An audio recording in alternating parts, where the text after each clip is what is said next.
Hi scholars, this is Seema Raj and today we are going to start a new lesson. The name of the lesson is नीम बाबा.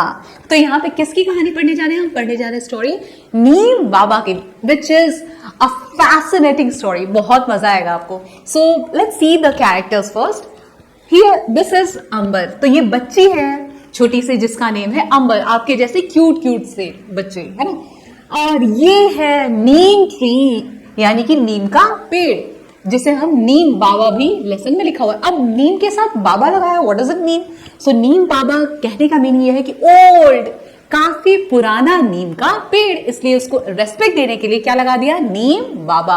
और ये भी बताने के लिए that it is so very old, ये काफी ज्यादा पुराना नीम का पेड़ है, ये बताने के लिए. So let's begin this beautiful and fascinating story. So let us read.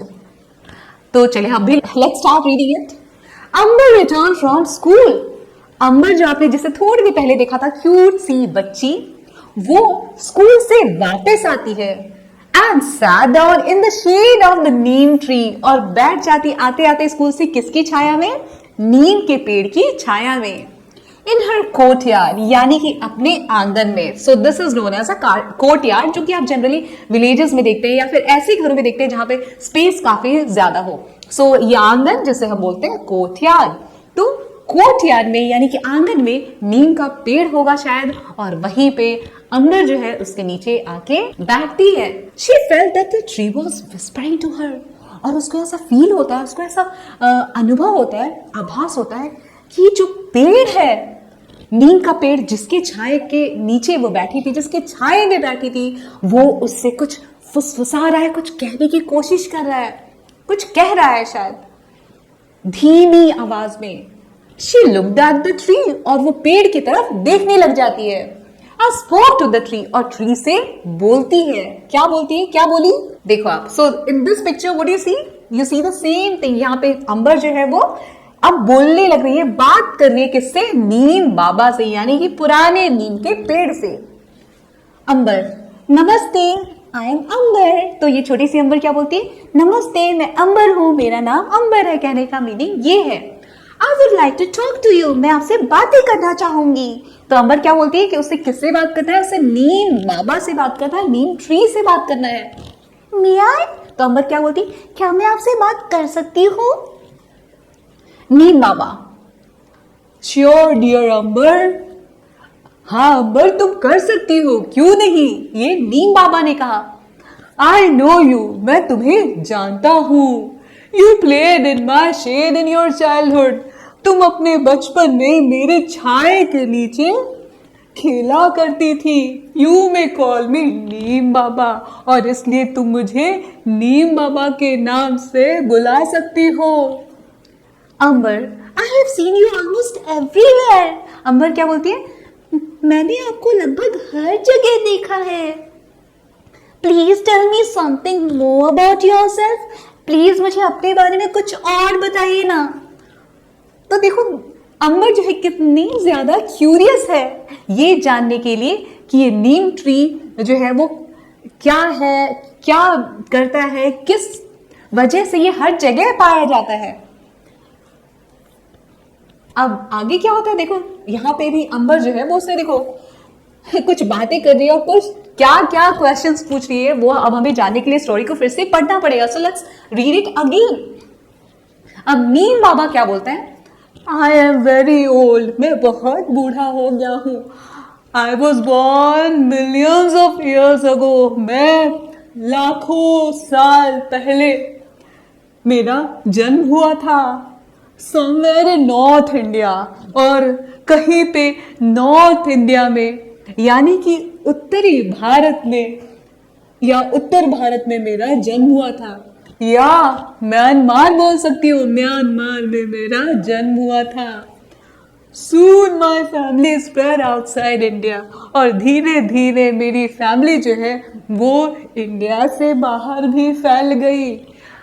अब यहाँ पे नीम बाबा क्या कहना चाह रहे हैं? आप सोचोगे कि Myanmar is not part of India, और यहाँ पे क्यों बोला है नॉर्थ इंडिया और फिर बोला है म्यांमार. एक्चुअली क्या था कि पहले Myanmar was part of R India, हमारे भारत का पार्ट था पहले म्यांमार।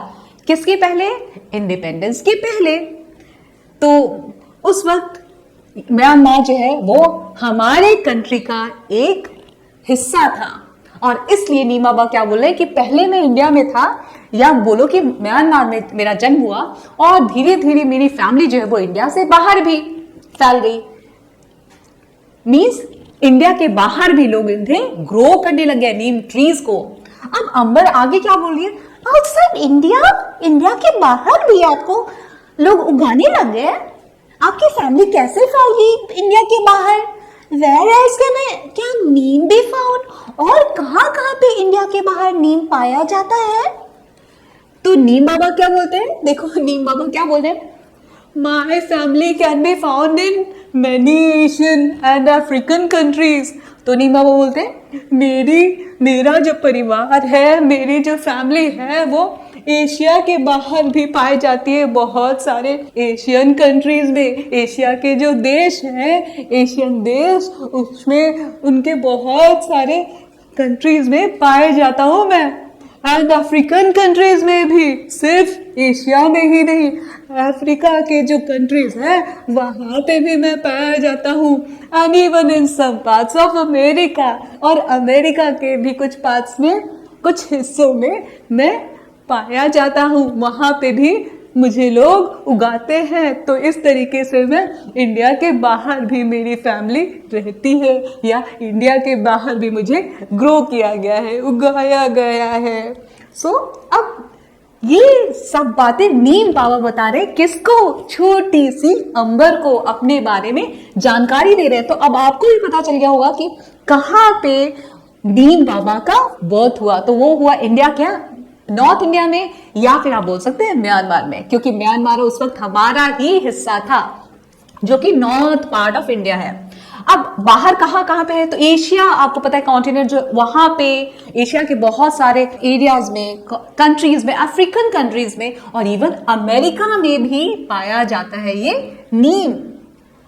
अब आगे नीम बाबा और अंबर के बीच में और क्या बात हो रही है? तो अंबर क्या बोलती है? That's wonderful! ये तो बहुत अच्छी बात है। Who gave you your name? किसने आपको ये नाम दिया? तो नीम बाबा क्या बोलते हैं? The story of my name is very thought provoking. मेरे नाम की बात है ना, वो बहुत थॉट प्रोवोकिंग है। मीन्स मुझे नाम कैसे मिला, मेरी नाम की कहानी जो है वो बहुत ही ज्यादा इंटरेस्टिंग है, बहुत ज्यादा दिलचस्प है, तुम्हें मजा आएगा सुन के।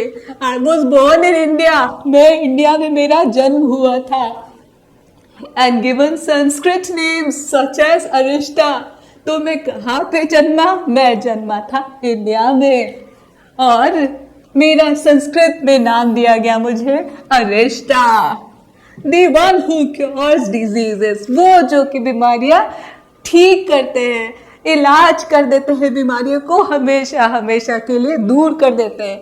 तो देखो अब आपको क्या पता चला कि नीम बाबा का जो नेम है वो संस्कृत से स्टार्ट हुआ। में संस्कृत के नेम्स दिए गए उनको, संस्कृत भाषा के, और कौन कौन से नेम दिए गए? तो वो है अरिष्टा।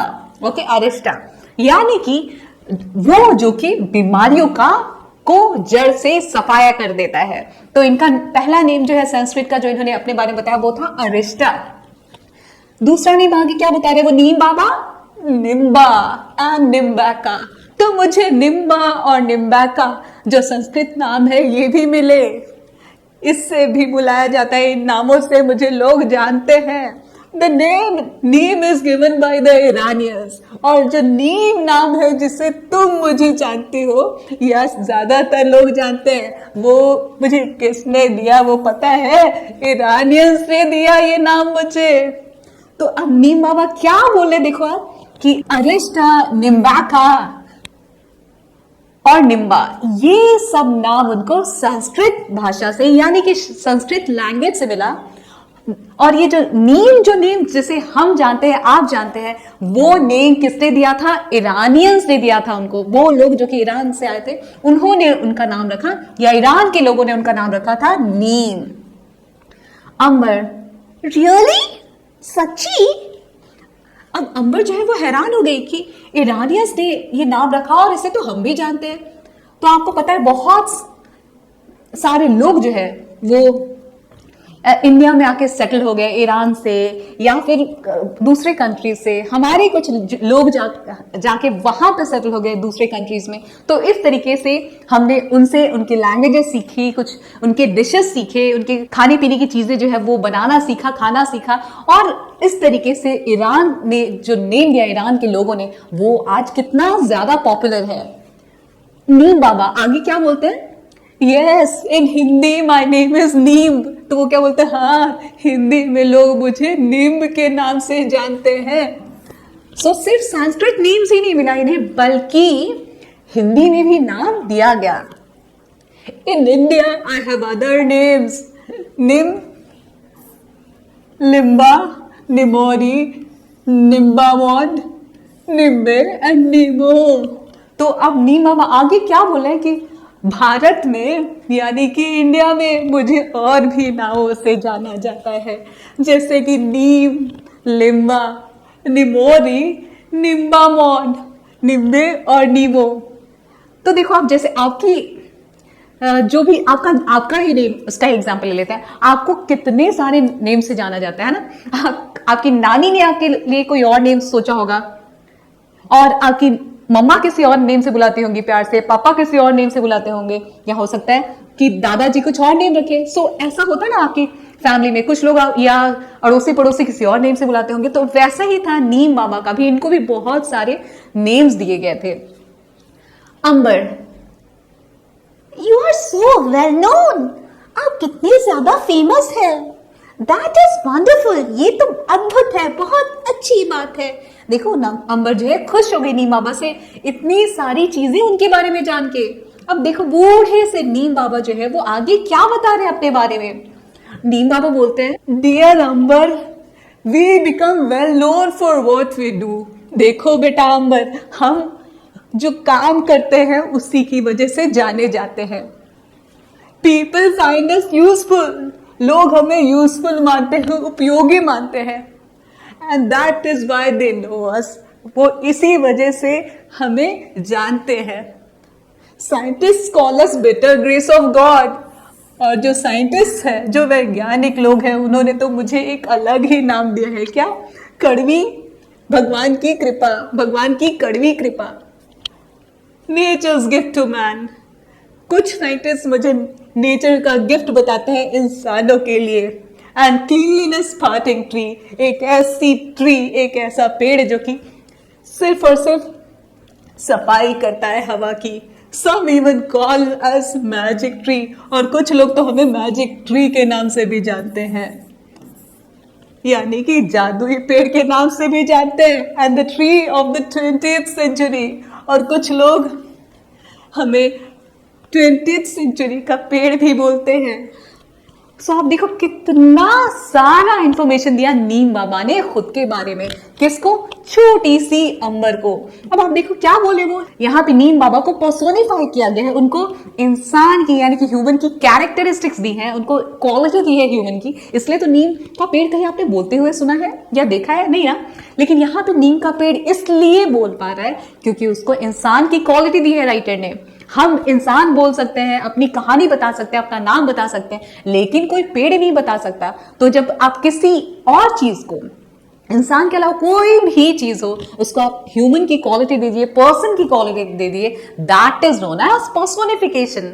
तो यहाँ पे जो नीम बाबा है, उनको पर्सन की क्वालिटी दी है, उनको ह्यूमन की क्वालिटी दी है, और इसलिए वो क्या बता रहे हैं, बहुत इंपॉर्टेंट बात बोली उन्होंने कि देखो हम किस वजह से जाने जाते, कोई भी इंसान हो, कोई भी हो, वो one is known by one's deeds, हमारे कर्म कैसे, हम क्या करते हैं, उसकी वजह से हम जाने जाते हैं। तो आप लोग भी कुछ ऐसा करो कि जिसकी वजह से लोग आपको जाने, है ना। तो ये आपको बताना चाह रहे हैं कि हमारा यूज है, हम यूजफुल है, इसलिए तो लोग हमें जानते हैं। तो हमें भी, हम सभी को ये चीज सीखना है, हर बच्चे को, हर बड़े को, कि we must try our level best to become useful, to become a useful resource to the country, कि देश के हम भी एक ऐसे नागरिक बने, एक ऐसे सिटीजन बने जो कि जिसका कुछ ना कुछ यूज हो, जिसको किसी ना किसी काम में लाया जा सके, जिससे कंट्री का वेलफेयर हो, उसका भला हो, तो ही तो लोग हमें जानेंगे ना। अब आप देखो Lord Rama, Lord Krishna, Lord Ganesha को आप क्यों जानते हो? उनके काम की वजह से, वो बहुत यूजफुल है आपके लिए, इसलिए तो हमें गॉड से ही एटलीस्ट सीख लेना चाहिए सब चीज, कि हम जो करते हैं उसी की वजह से जाने जाते हैं। सो ये बहुत बड़ी बात की उन्होंने, और अपने अलग अलग नेम्स के बारे में बताया, जो इनको साइंटिस्ट ने भी दिया है कुछ नाम इनकी अच्छाइयों को लेकर। अब देखो बिटर, आपको पता neem leaves are bitter, they taste means bitter, लेकिन वो फिर भी बोला है कि कड़वी, भगवान की कड़वी कृपा, तो कई बार कड़वी चीजें भी अच्छी होती है, जैसे कि नीम लीव्स और आपके पेरेंट्स की डांट, वो कड़वी जरूर लगती है, बिटर जरूर लगती है, but it's really very useful. आपको बाद में पता चलेगा जब आप बड़े हो जाएंगे। अब ये first part has ended, now let's come to the second part of the lesson. अब अंबर क्या बोलती है? I know that people clean their teeth with your twigs. तो अंबर बोलती है, मुझे पता है कि लोग जो है अपने दांत को भी आपके ट्विग्स से साफ करते हैं। तो ये बहुत ही कॉमन चीज है। If you go to villages and all, वहां पे क्या होता है कि लोग अपने दांत को साफ करने के लिए उससे दातुन बनाते हैं। किससे? उसके जो नाजुक नाजुक जो ब्रांचेस रहते हैं, वो नाजुक वाले जो बहुत पतले पतले से होते हैं, बहुत पतले नहीं जिससे कि आप दातुन बना सकते हो, तो वैसे वाले को लोग यूज करते हैं। उन ट्विग्स को दातुन के तौर पे यूज किया जाता है और वो उससे बहुत ही फायदे मिलते हैं। और दातुन बना के, उससे दातुन करने से आपको पता है क्या होता है कि आपके जो टीथ में जो भी बोलते हैं ना कीड़े लग जाते हैं, तो कीड़े लग जाते हैं, वो सब कुछ ठीक हो जाता है, दांतों की बहुत सारी प्रॉब्लम्स जो है वो दूर हो जाती है। And protect clothes with your leaves. और मैं ये भी जानती हूँ कि लोग जो है अपने कपड़ों को बचाने के लिए भी आपकी पत्तियों का यूज करते हैं। तो आप तो बहुत ही ज्यादा यूजफुल है, आपने बिल्कुल सही कहा। Some time back when my brother had measles, कुछ समय पहले या कुछ दिनों पहले जब मेरे भाई को मीजल्स हो गया था, यानी कि चेचक हो गया था। तो ये कैसी बीमारी होती है measles? Disease with fever and red spots on skin. जब किसी को फीवर आ जाए, बुखार आ जाए और साथ में बॉडी पे रेड रेड स्पॉट्स आ जाए, तो उसे ही हम बोलते हैं चेचक या फिर मीजल्स, जो कि पुराने जमाने में जब मेडिकल फैसिलिटीज इतनी अच्छी नहीं थी तो ये बहुत ज्यादा स्प्रेड हुआ करता था। आज तो आपको वैक्सीनेशन मिल जाता है उसका, इसलिए ये बहुत कम हो गई है ये बीमारी, लेकिन पहले बहुत ही ज्यादा थी। ट्विग्स का मीनिंग क्या है? स्मॉल थिन ब्रांचेस, जो मैंने आपको बताया था ये है वो ट्विग। सो आगे अंबर क्या बता रही है कि इवन कपड़ों में कीड़े ना लगे उसके लिए भी तो लोग आपकी पत्तियों को रखते हैं। और कुछ वक्त पहले वो बता रही है कि उसके भाई को क्या हो गया था? मीजल्स हो गया था, यानी कि चेचक हो गया था। अब आगे क्या बता रही है वो? The doctor told us to put neem leaves on his bed। और डॉक्टर ने हमें बोला था कि हम उसके बेड पे, भाई के बेड पे नीम के पत्ते डाल दें and make him lie down on them। और डॉक्टर ने बोला था कि उसके बेड पे, उसके बिस्तर पे नीम की पत्तियां डाल देने के लिए और उस पे भाई को लिटा देने के लिए। Can you explain why? क्या बता सकते हैं नीम बाबा, ऐसा क्यों बोला था डॉक्टर ने कि नीम की पत्ती बिस्तर पे बिछाओ और उस पे भाई को लिटा दो, उससे क्या होता है? तो अब देखो फिर से जो क्यूरियस अंबर है वो जानना चाह रही है नीम बाबा से कि क्यों उसके भाई को नीम के पत्तों पे सुलाने को बोला डॉक्टर ने। अब देखो ये है मीजल्स। ओके, तो आई होप आपको दिख रहा होगा clearly. Now let's go ahead. अब नीम बाबा कैसे समझाते अंबर को कि डॉक्टर ने उसके भाई को नीम की पत्तियों पे क्यों सुलाने को या लेटाने को बोला। Let's know that. Neem Baba क्या बोलते हैं? The doctors know that neem leaves have chemical properties। जो डॉक्टर्स है उनको मालूम है कि नीम जो है, नीम के पत्ते, उनमें कुछ ऐसी केमिकल प्रॉपर्टीज होती है that destroy germs, जो कि जर्म्स को, कीड़े मकोड़ों को जो है वो डिस्ट्रॉय कर देती है, उनका नाश कर देती है, उनको खत्म कर देती है, उनको मार देती है। मीजल्स कॉज ईचिंग, और जिसको भी मीजल्स हो जाता है, जिसको भी चेचक की बीमारी हो जाती है, उससे बॉडी में बहुत खुजली होती है, ऑल ओवर द बॉडी, पूरे बॉडी में खुजली खुजली होती है। नीम लीव्स गिव कंफर्ट, और जब नीम लीव्स का इस्तेमाल किया जाता है तो उससे काफी ज्यादा आराम मिलता है। And do not allow germs to breed, इससे जर्म्स जो है वो भी और ज्यादा ग्रो नहीं होते, नहीं बढ़ते। नीम लीव्स, बार्क एंड फ्लावर्स, जो नीम के जो पत्तियां हैं, जो उसके बार्क है, bark means skin, skin of the tree, जो भी ट्री का जो स्किन होता है, जैसे हमारी और आपकी स्किन होती है, वैसी नीम ट्री या किसी भी ट्री की स्किन जो होती है, छाल जिसे बोलते हैं, that is known as bark. So neem, अब क्या बता रहे आगे नीम बाबा, वो बता रहे कि नीम लीव्स, उसकी छाल, उसके फूल, means flowers, fruits and even roots can be used to make medicine. अब वो आगे बता रहे हैं कि सिर्फ नीम की छाल ही नहीं, उसके पत्ते ही नहीं, उसके फूल ही नहीं, बल्कि उसके फल और इवन और उसके जो रूट्स है, यानी उसके जो जड़ है, वो भी बहुत ज्यादा यूजफुल है, can be use to make medicine. इन सब से भी हम क्या बना सकते हैं, मेडिसिन बना सकते हैं। नीम से बहुत सारी दवाएं तैयार होती है, जिस टू क्योर मेनी डिजीजेस, जिससे बहुत सारी बीमारियां जो है वो दूर हो जाती है, उनका हमेशा हमेशा के लिए खात्मा हो जाता है, इलाज हो जाता है। सो ये सारी बातें बता रहे नीम बाबा, किसको, हमारी अंबर को। तो देखो नीम के कितने सारे फायदे हैं, means almost all of its body parts has got some और दी अदर यूज, जो कि आप यहाँ पे देख रहे हो। तो इस तरीके से नीम जो है वो सही बोला है साइंटिस्ट ने कि it's the tree of the 20th century. अब आप देखो, this is what we call as bark, ये जो चीज है इसी को हम क्या बोलते हैं, बार्क, यानी कि छाल, यानी कि स्किन ऑफ द ट्री। ये देखो आप, ये सब क्या है, स्किन है, ये तो आपने देखा ही होगा, हर पेड़ के पास होता है, ये हर ट्री के पास होता है। What is this, this is the flower of the neem tree, तो ये इसके फूल है। अंबर, Yes, I once had a cough. हाँ, मुझे एक बार कॉफ हुआ था, यानी कि मुझे खांसी हो गई थी।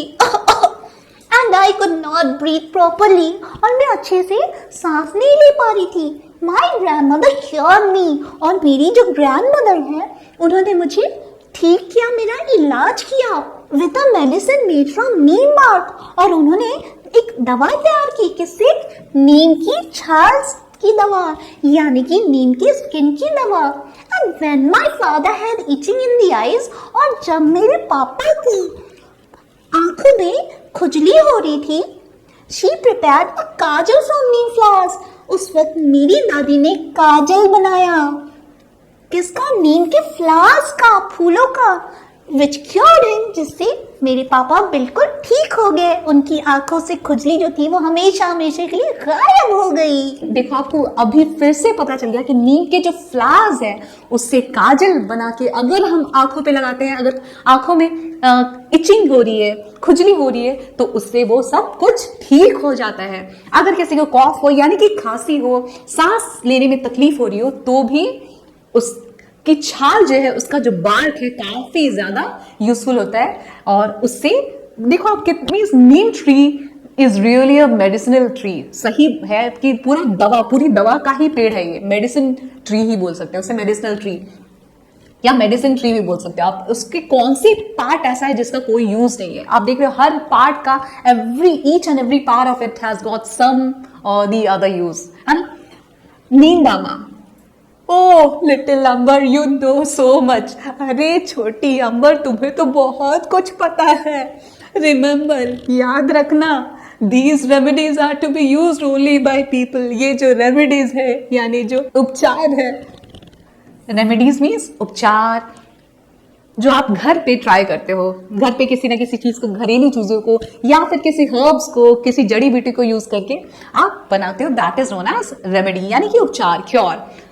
याद रखो, ये जो रेमेडीज है, ये जो उपचार है, are to be used only by people who are well trained. तो ये जो उपचार है सिर्फ उन्हीं लोगों को यूज करना चाहिए जो कि इसके बारे में अच्छी खासी जानकारी रखे हुए हैं, इसको अच्छे से सीखा हुआ है जिन लोगों ने, and have a lot of experience, और जिन लोगों को बहुत ज्यादा एक्सपीरियंस है इन चीजों का। सो व्हाट्स नीम बाबा सेइंग नाउ? नीम बाबा बोल रहे कि देखो हर कोई किसी भी हर्ब को मेडिसिन नहीं बना सकता, उसको मेडिसिन के तौर पे यूज नहीं कर सकता। इसके लिए क्या होनी चाहिए? अच्छी, देखो बहुत इंपॉर्टेंट बात बोल रहे हैं ये। अब ऐसे नहीं कि आपने सुना और आपको कोई इश्यू हो तो आप भी नीम के उन पार्ट्स का यूज कर लो, बिकॉज आप नहीं कर सकते। उसके लिए आपको एक्सपीरियंस होना जरूरी है, आपको ट्रेनिंग, आपको सिखाया जाना चाहिए, आपको तभी आपको पता होना चाहिए कितनी क्वांटिटी डालनी है, कितनी मात्रा डालनी है उसकी, फिर कौन सा पार्ट यूज करना है। सो नीम बाबा क्या बोलते हैं? ओ लिटिल अंबर, ओ छोटी सी अंबर, तुम्हें तो बहुत कुछ पता है, लेकिन याद रखना ये जो उपचार है, ये जो रेमेडीज है, ये सिर्फ उन्हीं लोगों के द्वारा यूज किए जाने चाहिए जिन्होंने इसे अच्छे से सीखा है और जिनको बहुत ज्यादा एक्सपीरियंस है इन चीजों का, अनुभव है इन चीजों का। तो देखो आप कितनी इंपॉर्टेंट बात बोल रहे हैं यहाँ पे नीम बाबा की। मीन्स कोई भी इंसान, nowadays what happens is anybody becomes a doctor. हम सभी घर बैठे बैठे डॉक्टर बन जाते हैं। आपने जैसे ये पढ़ लिया सब कुछ नीम के बारे में, उसके यूजेस के बारे में, तो आप ऐसे यूज करने मत लग जाना। Why? Because a little knowledge is a dangerous thing. थोड़ा सा नॉलेज किसी को हो ना तो वो बहुत खतरनाक चीज है। थोड़ा सा नॉलेज किसी को हो और फिर कुछ भी करने लग जाए तो वो बहुत बड़ा खतरा बन सकता है, क्योंकि आपको पता नहीं है कि कितनी क्वांटिटी यूज करनी है ना, कितनी मात्रा लेना है किस चीज की। आपको अगर पहचान ही नहीं है अच्छे से, आपने सीखा नहीं है, तो ये एक्चुअली ये मेडिसिन, इसको कैसे बनाना है, इन सब की भी प्रॉपर ट्रेनिंग होती है, इन सब के लिए भी एजुकेशन लेना पड़ता है, पढ़ाई करनी पड़ती है, सीखना पड़ता है बहुत सालों तक, और तब जाके आप ये इसको इस्तेमाल करने के लायक बन सकते हो। हर कोई, हर ऐरा गैरा नत्थु खैरा इसे यूज नहीं कर सकता। तो ये बहुत ही इंपॉर्टेंट बात उन्होंने बताई आपको। तो आप भी कहीं ऐसे यूज मत करने लग जाना।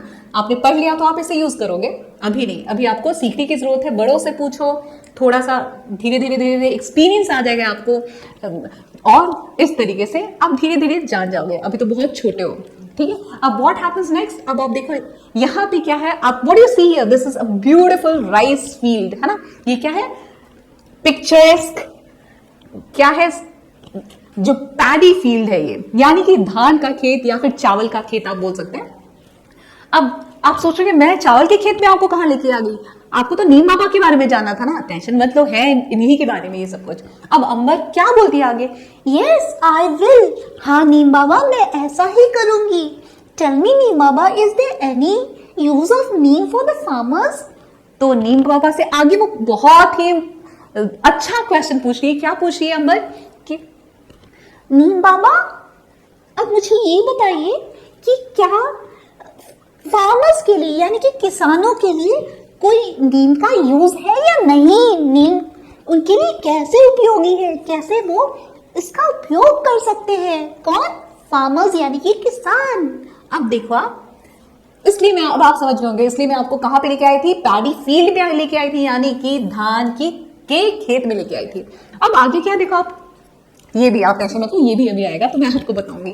सो नीम बाबा क्या बोलते हैं? Yes, if the powder of Neem seeds is mixed in water. हाँ, मैं तुम्हें बताता हूँ, मैं फार्मर्स के लिए भी बहुत ज्यादा यूजफुल हूँ, बहुत ही उपयोगी हूँ। अगर मेरे बीज का पाउडर बना लिया जाए और उसको पानी में मिक्स कर लिया जाए और उसको स्प्रे किया जाए पौधों पे, पेड़ों पे, then locusts don't eat them, तब उनपे इल्लियां नहीं लगती। What are these locusts? Grasshoppers, आपको पता है, उसी को हम क्या बोलते हैं? लोकस्ट भी बोला जाता है। तो नीम बाबा ने कितनी अच्छी बात की कि देखो, नीम के जो बीज है उसका पाउडर बना के उसको पानी में मिक्स करके उसको प्लांट्स पे यानी कि पौधों पे या फिर पेड़ों पे अगर स्प्रे किया जाए, उसको छिड़का जाए, तो उस पे इल्लियां नहीं लगती, पत्तों को नहीं खाती। वो आपको पता है, ऐसे जनरली होता है कि इल्लियां जो है पूरा खेत का खेत ही खा जाती है, पूरा फार्म जो है वो उसका सत्यानाश कर देती है, फील्ड का सत्यानाश कर देती है और पूरा खेत बर्बाद हो जाता है। तो इस चीज से बचाने के लिए देखो नीम कितना ज्यादा यूजफुल है फार्मर्स के लिए भी। तो लोकस उन पेड़ों को, उन पौधों को नहीं खाएगी अगर हम ये वाला उपाय यूज करेंगे। If it is used in rice fields, अगर हम इसे चावल के खेतों में इस्तेमाल करेंगे where water remains standing, जहाँ पे वाटर जो है, जहाँ पे पानी हमेशा भरा रहता है, इकट्ठा रहता है. It stops mosquito breeding. इससे जो मच्छर है वो ब्रीड नहीं कर पाते, यानी और ज्यादा बढ़ते नहीं है, उनका प्रोडक्शन बंद हो जाता है. And helps to increase crop yield, और इससे जो पैदावार है फसल और ज्यादा बढ़ जाती है. It also saves the crop from termites. तो ये टर्माइट्स यानी कि what are termites children? Insects that damage wood and buildings. वो कीड़े जो कि लकड़ियों को या फिर बिल्डिंग्स को बर्बाद कर सकते हैं, डैमेज कर सकते हैं. तो वो है ये क्या है? टर्माइट्स है, जिसे व्हाइट एंट्स के नाम से भी जाना जाता है, जिसे हिंदी में दीमक भी बोलते हैं. ये लकड़ियों में लग जाता है और उसका चूरा चूरा बना देता है, पाउडर बना के रख देता है, पूरा बर्बाद कर देता है उसको. फर्नीचर वगैरह में आपने देखा होगा लग जाता है ये. सो वो आगे क्या बता रहे हैं नीम बाबा? वो बता रहे हैं कि it also saves the crop from termites. वो दीमक से फसलों को भी बचाता है. विच ईट रूट्स ऑफ द क्रॉप. अब ये दीमक जो है क्या करते हैं? वो फसल की जड़ को ही खा जाया करते हैं. And it also stops breeding of other insects. और ये बाकी जो इंसेक्ट्स हैं, जो कीड़े हैं, उनकी भी ब्रीडिंग को, यानी कि उनके भी प्रोडक्शन को, उनके ग्रोथ को क्या करता है? बंद कर देता है, रोक देता है. और इसकी वजह से फसल को नुकसान नहीं पहुंचता. तो आप देखो कितना यूजफुल है ये नीम बाबा का रेमेडी, नुस्खा जो वो बता रहे हैं कि हाँ it is very useful even to the farmers के लिए भी बहुत ही ज्यादा उपयोगी है. मक्खी मच्छर भगाना हो, यानी मच्छर भगाना हो, या फिर पौधों को बचाना हो लोकस्ट से, राइस फील्ड में फसल को कहीं जो मस्क्यूटो, क्योंकि आपको पता है जहां पे भी स्टैग्नेंट वाटर होता है, जहां पे भी पानी इकट्ठा होता है, और धान की खेतों में ये अक्सर होता है कि पानी इकट्ठा होता है, वहां पे मस्क्यूटोज यानी कि मच्छर की जो ब्रीडिंग है वो स्टार्ट हो जाती है, उसका ग्रोथ स्टार्ट हो जाता है. और इस सब से बचने के लिए इन्होंने कितना अच्छा उपाय बताया. किसके लिए? फार्मर्स के लिए. और इससे ये भी होता है कि जो फसल है उसका जो यील्ड है, यील्ड मीन्स प्रोडक्शन, वो भी काफी ज्यादा बढ़ जाता है. फसल की पैदावार जो है वो बहुत ज्यादा बढ़ जाती है. इससे क्या होता है कि जो फसल है वो उसमें दीमक भी नहीं लगता. और दीमक पता है आपको वो क्या करता है कि फसल की जड़ को ही खा जाता है. तो ये बर्बादी से बचा लेता है किसान को. और इसकी वजह से क्या होता है कि जो इंसेक्ट्स होते हैं, जो कीड़े होते हैं, जो क्रॉप्स को खा जाते हैं, जो फसलों को खा जाते हैं, उसके प्रोडक्शन को, उनके ग्रोथ को ये रोक देता है. कौन? ये स्प्रे जो कि नीम के सीड्स और वाटर का स्प्रे है. अब आगे क्या बता रहे हैं आपको? अंबर बोल रही है. देखो अब अंबर कितना सारा क्वेश्चन पूछ रही है, हमें सुनना ही पड़ेगा, हमारे पास और कोई ऑप्शन नहीं है. अब अंबर बोलती है, That means if we put the powder of neem seeds in stagnant water around our homes, mosquitoes won't breed in them. अब अंबर क्या बोल रही है? अच्छा, तो इसका मतलब ये हुआ कि अगर हम जो नीम के बीजों का पाउडर है वो किसी भी स्टैग्नेंट मीन्स नॉट फ्लोइंग, वो पानी जो बहता नहीं है, तो जहां पे बहाव नहीं है वो आपको पता है सड़ जाता है और उसमें कीड़े मस्किटोज ब्रीड करने लग जाते हैं. तो वही वो अंबर बोल रही है. हमारे घरों के आसपास जो पानी इकट्ठा हो जाता है वहां पे अगर हम नीम सीड्स का पाउडर डाल दें स्प्रे बना के, तो मस्किटोज वहां पे उनका ग्रोथ होगा ही नहीं, मच्छरों का ग्रोथ नहीं होगा. This must be a cost effective method. ये तो बड़ा ही सस्ता सा, कॉस्ट इफेक्टिव मींस चीप, सस्ता.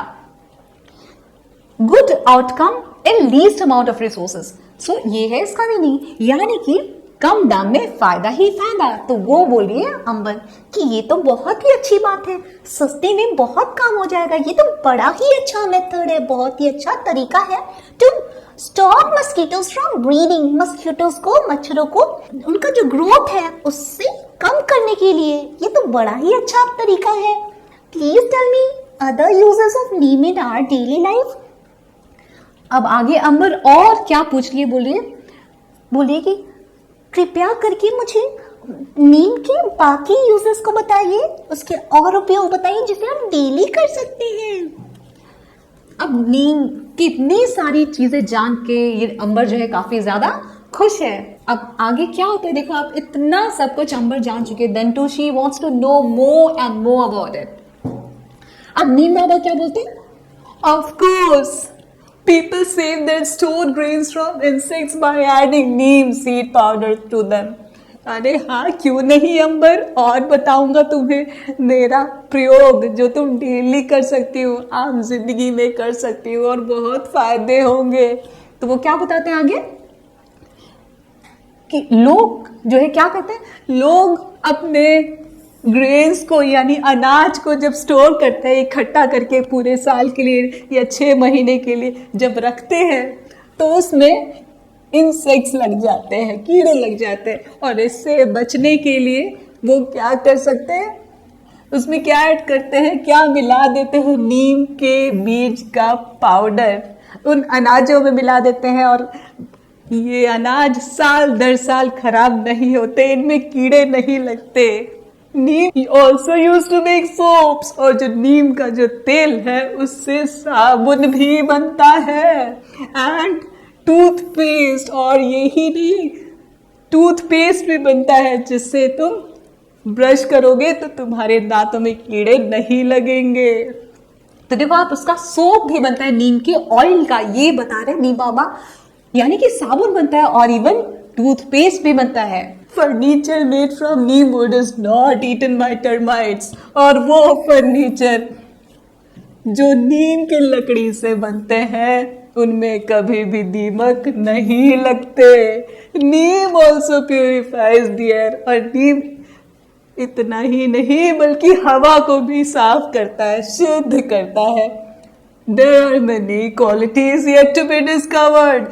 अभी और भी बहुत सारी क्वालिटीज है जो पता करना बाकी है। Will you discover them when you grow up? तो क्या तुम पता लगाओगी मेरी उन क्वालिटीज को जब तुम बड़ी हो जाओगी?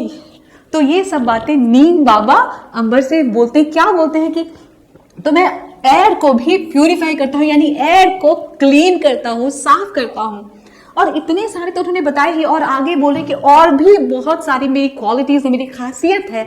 लेकिन अंबर, क्या तुम उन खासियतों के बारे में डिस्कवर करोगे, मीन्स पता लगाओगी जब तुम बड़ी हो जाओगी। So purifies means removes harmful particles. Okay, अब देखो कितने सारे यूजेस आपको बता दी नीम बाबा ने खुद की, है ना। अब आगे हमारी अंबर जो है वो क्या बोलती है, वो बोलती है अंबर, यस नीम बाबा, हाँ नीम बाबा, आई विल, जरूर मैं ऐसा करूंगी, मैं आपके और भी ज्यादा यूजेस के बारे में पता लगाऊंगी। Thank you for your time today, बहुत बहुत शुक्रिया कि आपने मुझे इतना टाइम दिया आज और मुझे अपने बारे में इतना कुछ बताया। नीम बाबा, ब्लेस यू माय चाइल्ड, भगवान तुम्हें खुश रखे। सो देखो नीम बाबा इस तरीके से, जो नीम बाबा अंबर से बोलते हैं कि तुम फ्यूचर में जब बड़ी हो जाओगी तो मेरे और क्वालिटीज के बारे में पता जरूर लगाना, और अंबर भी इस बात के लिए हाँ बोल देती है। अब आप बताओ, क्या आप बड़े होके नीम की और भी क्वालिटीज के बारे में जानना चाहोगे? तो जानो पहले और फिर हमें जरूर बताना, ठीक है, जब आप बड़े हो जाओगे तो। So what did you learn from this lesson? What's the moral of it? What's the moral? आपने ये चीज इससे सीखा इस लेसन के, से that nature is really important. So what lesson did you learn from this story? आपने ये लेसन से सीखा कि कैसे we must respect nature. So what's the first thing that you learn? We must respect nature and even value it. हमें nature की respect करनी चाहिए, उसकी इज्जत करनी चाहिए, किसकी? कुदरत की, और उसे वैल्यू भी देना चाहिए, उसे इंपॉर्टेंस भी देना चाहिए, because we are nothing without nature, है ना। कुदरत के बिना तो हम कुछ भी नहीं है। जो भी चीजें हमें मिली है, we have got it from the nature itself. So let's be thankful to it, है ना। अब ये लेसन हमने लर्न किया, ये सीख हमने ली। अब आगे हम इसका ग्रामर पार्ट कर लेते हैं। Study these words from the text. अब आप देखिए कुछ वर्ड्स आपको दे रखे हैं, something, neem oil, cleanliness, parting, well known, grandmother, seed powder, childhood, well trained, thought provoking. So we have read so many words, but what is the main thing that we have to know here about the compound words? हमें किसके बारे में जाना है? Compound words के बारे में। तो ये कंपाउंड वर्ड्स होते क्या है? अब आप देखो यहाँ पे you can see that, just let me put it this side. अब आप यहाँ पे देखो कि सम जो वर्ड है, सम और थिंग, इन दोनों को, these are different words, some and thing, they are from different parts of speech as well। तो ये अलग अलग words है, they are different words, और दोनों के दोनों अलग पार्ट्स ऑफ स्पीच से भी है। आपको पता है ना parts of speech 8, noun, pronoun, verb, adverb, adjective, interjection, बहुत सारे हैं, प्रपोजिशन, ब्ला ब्ला ब्ला, मीन्स 8 ही है। तो ये सारे जो है अलग अलग पार्ट्स ऑफ स्पीच के 2 या 3 वर्ड्स को एक साथ मिलाकर हम जो वर्ड्स बनाते हैं उनको कंबाइन करके, जो कि एक अलग ही मीनिंग देता है, that is known as compound word. तो आप देखो सम और थिंग, 2 डिफरेंट वर्ड्स है, they are from different parts of speech as well, and they together have been combined to make a new word with a different meaning. This is known as a compound word. यहाँ पे ऐसे बहुत सारे word हैं। Generally आप बोलते हैं ice cream, okay, ice cream आप बोलते हैं, या फिर आप बोलते हैं टूथ ब्रश, टूथपेस्ट। तो ये सब भी क्या है? Grand mother. ये सब क्या है? ये सब है एग्जाम्पल्स हमारे कंपाउंड वर्ड्स के। तो आप देखिए कंपाउंड के बिगिनिंग में क्या आ रहा है? कॉम। अब कंबाइन के स्पेलिंग में भी हम क्या लगाते हैं? Com means COMBINE। तो इसमें क्या आपको ध्यान रखना है कि 2 or more than 2 words are combined together to give a different meaning. So this is known as a compound word। अब आपको कंपाउंड वर्ड का मीनिंग तो अच्छे से समझ आ गया होगा। सो 2 या 2 से ज्यादा वर्ड्स को एक साथ मिलाया जाता है एक अलग मीनिंग देने के लिए, एक अलग ही अर्थ देने के लिए, जिसे हम बोलते हैं कंपाउंड वर्ड्स। ओके, सो देखिए कंपाउंड में क्या आ रहा है? कॉम कॉम, दोनों के स्पेलिंग में कॉम कॉम आ रहा है। तो आप ऐसे याद है कि कॉम्बिनेशन होता है ये 2 या 3 वर्ड्स का। किस लिए? कि ताकि एक अलग मीनिंग निकाला जा सके इन सबको एक साथ कंबाइन करके मिला के। सो कंपाउंड वर्ड्स आपको क्लियर है? ये सब उसी के एग्जाम्पल्स है। So these words are known as compound words. There are 3 types of compound words। तो कितने टाइप के compound words होते हैं? 3 टाइप्स के, 3 idiots के जैसे। Based on how the words are separated। तो ये किसके बेसिस पे ये compound words 3 पार्ट्स में डिवाइड हुए हैं? ये हुए हैं किस तरीके से किसी वर्ड को सेपरेट किया गया है, किस तरीके से किसी वर्ड को अलग किया गया है, जुदा किया है एक दूसरे से, उसके बेसिस पे कंपाउंड वर्ड्स को 3 पार्ट्स में डिवाइड किया गया है या टाइप्स में डिवाइड किया गया है। So the first one is open compound. अब ओपन कंपाउंड यानी आप ऐसे सोचो कि एक डोर है जो कि ओपन है। तो आप देखो ओपन कंपाउंड मींस क्या? दरवाजा खुला। तो दरवाजा खुलेगा तो क्या होगा? बीच में गैप आ जाएगा, राइट, जहां से आप चुपके से अंदर घुस सकते हो। सो यहाँ पे when 2 words have a gap between them, that is known as an open compound। अब आप देखो यहाँ पे well और known जो है वो ओपन कंपाउंड का एग्जाम्पल है। यहाँ पे आप देखो ये ओपन दरवाजा हो गया और बीच 2 वर्ड्स के बीच में गैप हो गया, है ना। ओपन, डोर ओपन है, वेल और नोन के बीच में ओपन स्पेस है, खुला है दरवाजा, तो इससे ओपन कंपाउंड्स। दूसरा क्या है? सो ये देखो इस तरीके से सेपरेट हुए एक दूसरे से, ओपन होके। क्लोज्ड कंपाउंड्स है दूसरा टाइप। अब डोर बंद होगा तो क्या होगा? Will there be any gap or space between the words? नहीं। तो वैसे ही क्लोज्ड कंपाउंड्स भी आप नेम से ही समझ सकते हैं। जब 2 वर्ड्स के बीच में यानी 2 दरवाजों के बीच में जब वो बंद होते हैं तो उनके बीच में कोई स्पेस नहीं रहता, कोई गैप नहीं रहता, इसे हम क्या बोलते हैं? Closed compounds. तो नो स्पेस, और यहाँ पे क्या होता है? स्पेस होता है खुले वाले में, और क्लोज में कोई स्पेस नहीं होता, दरवाजा बंद। तो आप देखो यहाँ पे समथिंग के बीच में भी कोई गैप नहीं है, 2 वर्ड्स को एक साथ मिलाया है और दरवाजा बंद है, तो कोई स्पेस नहीं है, कोई गैप नहीं है। चाइल्डहुड भी ऐसा ही है, ग्रैंड मदर भी ऐसा ही है।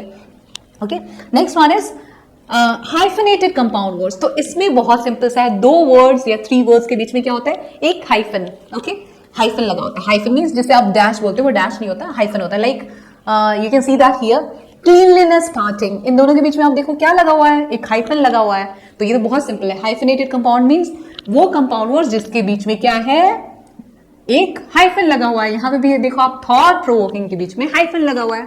अब आप बोलोगे ये हमें कैसे पता चलेगा कि इसको ओपन रखना है, किस कंपाउंड वर्ड को सेपरेट करना है, किसके क्लोज करना है? ये it will come with the practice. आप जितना ज्यादा केयरफुली रीड करोगे बुक्स को, डिक्शनरी को जितना ज्यादा यूज करोगे, उतना ज्यादा आपको ये समझ आएगा। अदरवाइज ये ऐसे समझ पाना हमारे लिए नामुमकिन है बिना इन दोनों चीजों के जो मैंने आपको बताया। Next one is open compound. अब देखो इस जो ओपन कंपाउंड वर्ड्स थे जो वहां पे हमने देखा था, उसी को आपको ओपन कंपाउंड वर्ड्स के ट्री में डाल देना है। आप देखो ओपन कंपाउंड वर्ड्स लिखा हमने और उसके बीच में जो भी वर्ड्स वहां पे थे जिनके बीच में गैप था, दरवाजा खुला था तो गैप हो गया, स्पेस हो गया, उन सारे वर्ड्स को एक साथ हमने वहां से कॉपी करके डाल दिया। तो ये हो गया हमारा open compounds. Neem oil, well known, seed powder, well trained, ये सारे। अब क्लोज कंपाउंड्स मींस जिनके दरवाजा बंद तो देयर इज नो स्पेस, तो वो है समथिंग, ग्रैंडमदर, चाइल्डहुड, ये सब। हाइफनेटेड कंपाउंड्स मींस जिनके बीच में हाइफन हो। अब आप देखो क्लीनलीनेस, पार्टिंग, थॉट प्रोवोकिंग, वो जो वर्ड्स थे उन्हीं को आपको प्रॉपर हेडिंग्स के अंदर या नीचे लिख देना है। हो गया, बहुत सिंपल था ये, but keep practicing otherwise you forget these things. अब हम एक ये पढ़ने जा रहे हैं, what is it? Words that tell us what a person is doing are called verbs. तो वर्ब्स क्या होता है? Verbs are doing words. Verbs का मीनिंग क्या है? डूइंग वर्ड्स या फिर वर्किंग वर्ड्स, वो वर्ड्स जो किसी काम के होने के बारे में बताते हैं। So doing words or working words are known as verbs. मैंने आपको पहले भी वर्ब का मीनिंग अच्छे से बताया हुआ है, आप बाकी पहले के वीडियोस में देख सकते हैं। In the table given below, match the verbs in the first column showing action in the present to verbs in the second column showing action in the past. तो अब देखिए ये आपके टेक्स्ट बुक में कॉलम्स है present का, past का और आंसर का और सेंटेंस का, ठीक है। तो अब यहाँ पे आप देखिए present form of verbs means first form of verbs और past form of verbs means second form of the verbs. तो ये तो आपको पता है ही।